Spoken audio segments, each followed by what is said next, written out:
Aloha, amigos. Today, for this Random Talk Sunday, I am going to be discussing uh, the various forms of witches that sort of exist throughout the years when it comes to sort of religious interpretation. In case anybody doesn't know who I am Hawaiian tourist minion Michelle.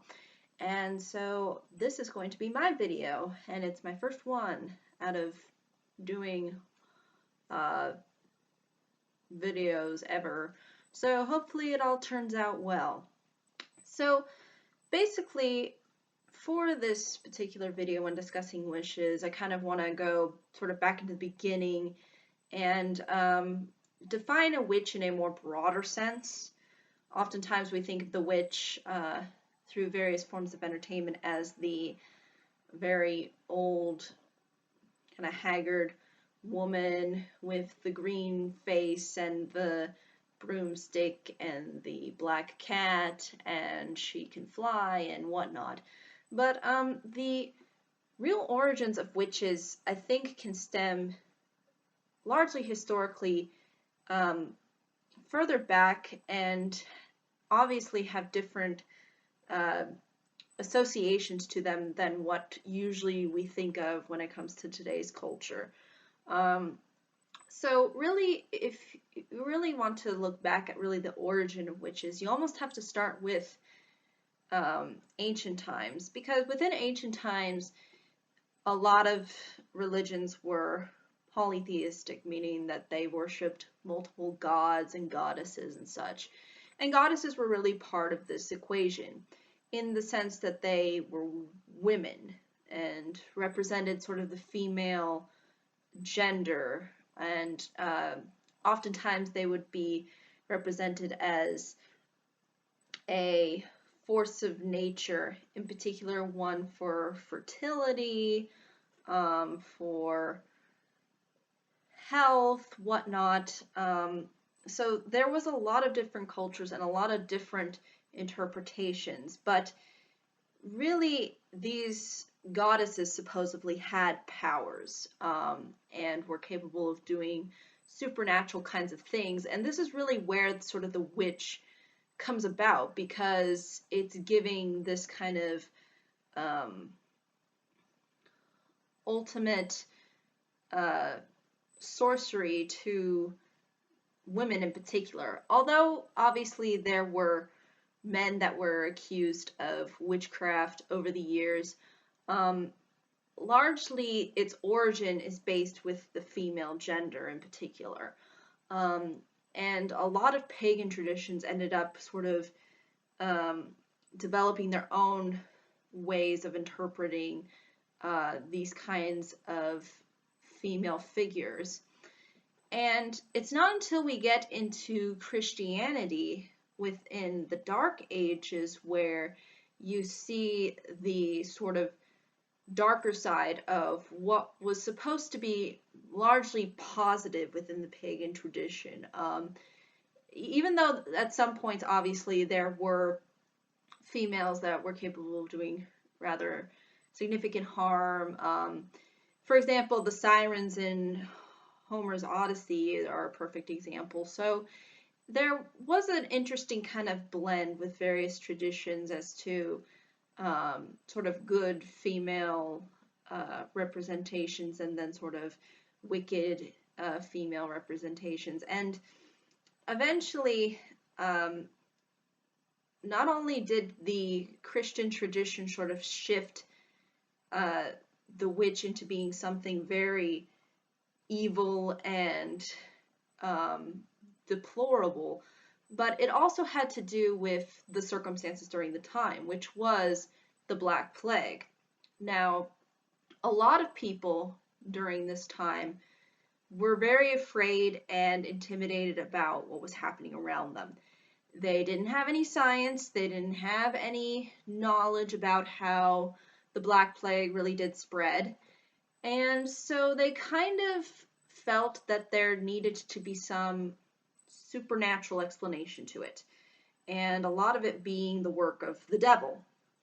And oftentimes, it was looked down upon, obviously, if you were a heretic, you were definitely not considered part of in particular, Western Christian society at the time, and oftentimes people were unfortunately killed, and there were huge waves of accusations, and in particular, there was this big one, which was being accused of witchcraft, being accused of being an actual witch.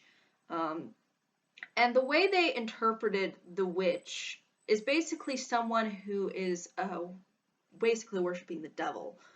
Um, so, so a lot of the pagan-like traditions that were largely based on healing and on cleansing of actually evil spirits, because within ancient times, it was oftentimes women who would take part in very religious rituals, and the Christian tradition seemed to switch that on its head and say, no, they're worshiping the devil, basically, and they're doing promiscuous activity. They're basically causing all of the horrible problems that existed during that time, in particular the Black Plague, which was a very huge deal back then. I believe it was 1 out of 3 people passed from that epidemic. So again, that's really the way in which it sort of got twisted around, because its original intentions, by and large, were to be kind of positive. And also, I think what's important to understand is that since a lot of the times in ancient traditions you would use, various kinds of incense and herbs and whatnot and all that stuff, it was also used within the home, and in particular, a lot of the women that would end up being accused of witchcraft were largely trying to help their community that was suffering from the plague and basically give them some form of medication to help heal them. So, by and large, this was really a really bad misinterpretation and understanding of, I guess you could say, history on the religious, the Christian side of religion, to accuse these people of supposedly worshiping the devil. And really, they boiled it down to them going into like a secluded area within nature and sort of worshiping, and in doing so committing various atrocities and malicious activity. So that's really what their interpretation of what a witch was. And a lot of the somewhat pagan-like traditions were considered to be devil worship, and not necessarily what they really were, which was just kind of pagan worship, even though everybody pretty much during the time was supposed to be worshiping the Christian God. So that's largely the way in which the way we interpret the witch ended up kind of turning its head onto something very deplorable and something that is, just basically evil. And oftentimes what ended up happening, and you'll see this throughout various forms of literature, for example, Victor Hugo, who wrote in Hunchback of Notre Dame, Esmeralda was accused of being a witch, even though she didn't do anything. And torture was used as a method. Now, torture was designed to get you to confess what they wanted you to confess, which was that you were a witch, even though you probably weren't, most likely. And also, they wanted you to, I guess, somehow rat out other people too. So that was sort of part of the torture method as well, was tell you to just basically to give away names, like who are your accomplices, and so it really was designed as a crime. Like witchcraft was considered by and large just a crime, even though I would say that largely um, a lot of it was based within paranoia and not really um, based within any logical facts whatsoever. So it was a very cruel time, and eventually various methods were formed into determining whether or not someone was a witch. For example, there's a famous one where if the witch, if the basically if she swims when you put her in water, you know, she's considered a witch. And so either way, you know, if she drowns, she drowns. Oh, okay, she was innocent. But if she swims, then she gets killed because she's a witch. So it was kind of a really lose for the accused. I mean, there was no way into which these people could really ultimately defend themselves. I mean, pretty much once you were accused of being a witch, it was very difficult to really form a defense for yourself, especially in those times when we really didn't rely on facts or or real evidence. So that's really something that's, I think, very important to note. And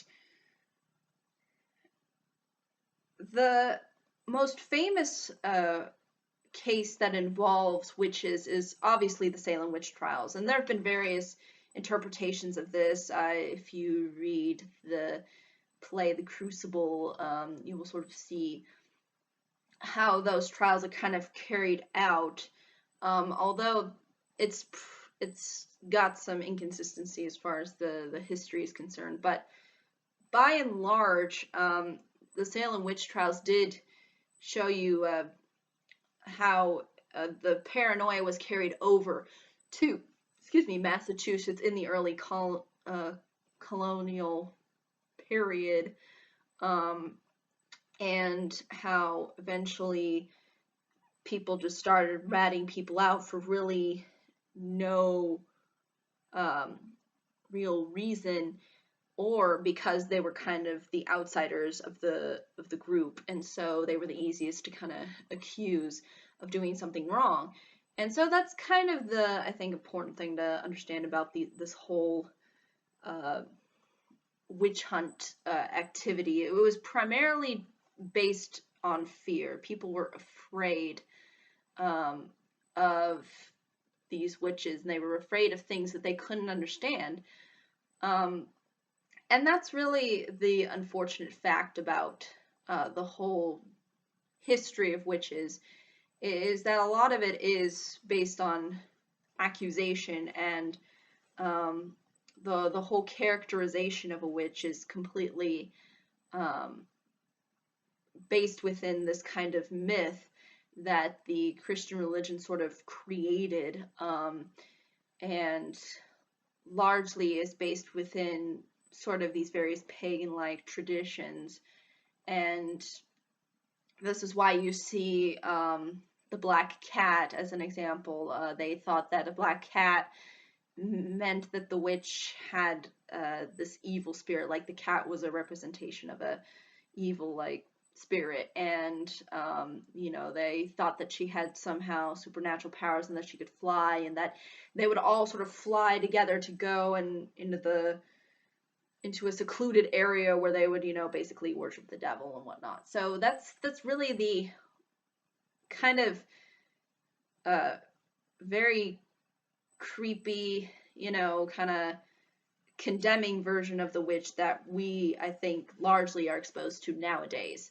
But a lot of the times witches are really the primary go-to sort of characters for, in particular, female villains. Like, you'll notice, especially with Disney's female villains, a lot of them do revolve themselves around some sort of sorcery, some kind of magic. They have this, this seductive, almost like nature about them, and they have a very threatening appearance to them. And heck, even within the Wizard of Oz, the witch is really the stereotypical witch that you see throughout a large part of this history that the Christian religion sort of created, so to speak, and really sort of adopted as a symbol of evil. And that's why it largely is associated with Halloween, in particular witches. So obviously, though, with the progression of science, witch hunting / accusing went down significantly because people started to discover new explanations for various phenomena that happened, and they realized, oh, maybe it wasn't a witch. Oh, it was because of a disease that my cow had.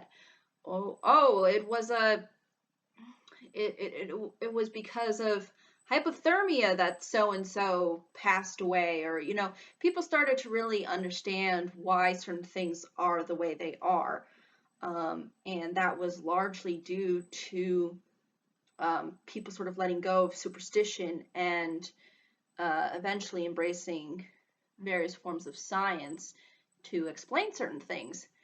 And so that's when eventually we see the whole freak out over witches start to eventually die out.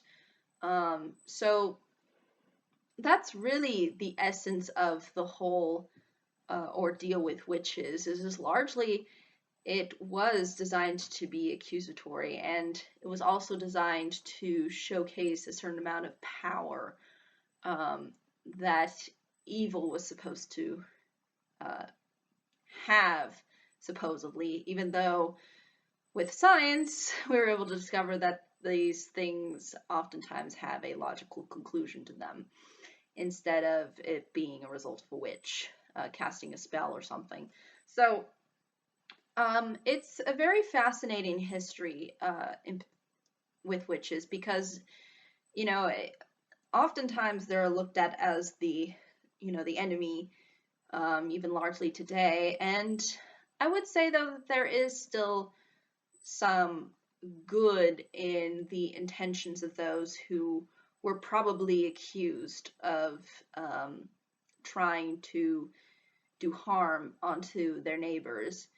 And as I explained before, with the whole trying to cure people with herbs and different kinds of medicine and whatnot, and trying to help the community, unfortunately sort of led them to be eventually accused of doing something to damage the community. So, and it's unfortunate, but it is a sort of part of history. And it's interesting to see it showcased throughout entertainment and throughout literature. And I definitely would like to see the witch stay, no matter if she's a good witch or a bad witch, and sort of let the magic supposedly speak for itself. But yeah, I think that's really ultimately all I can say about this topic. If there are any questions, comments, concerns, be more than happy to answer them. Thank you so much for watching. I hope you all have a pleasant day, week, month, and year, and I hope the other minion does well tomorrow. But until next time, everybody.